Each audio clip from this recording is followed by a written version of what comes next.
ফিলিস্তিনের অবরুদ্ধ গাজা উপত্যকায় ইসরায়েলি হামলায় এক রাতেই নিহত হয়েছেন ৪ শতাধিক ফিলিস্তিনি।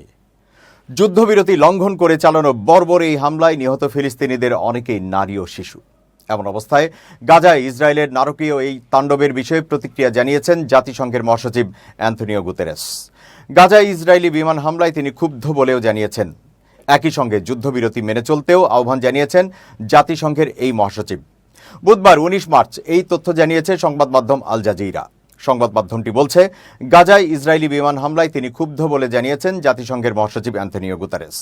সোশ্যাল মিডিয়া প্ল্যাটফর্ম এক্সে নিজের অ্যাকাউন্টে দেওয়া এক পোস্টে তিনি একথা বলেন। গুতেরেস আরও বলেন, আমি যুদ্ধবিরতি মেনে চলার, নিরবিচ্ছিন্ন মানবিক সহায়তা পুনঃপ্রতিষ্ঠা করার এবং আটক থাকা অবশিষ্ট বন্দীদের নিঃশর্ত মুক্তি দেওয়ার জন্য জোরালোভাবে আবেদন করছি।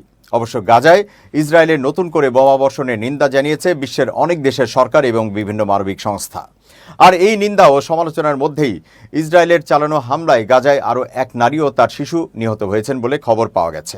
গাজা থেকে আল জাজিরা আরবি বিভাগের একজন সংবাদদাতা জানিয়েছেন, খান ইউনিসের পশ্চিমে একটি তাঁবুতে ইসরায়েলি বিমান হামলায় এক নারী ও তার শিশু নিহত এবং আরও অনেকে আহত হয়েছেন।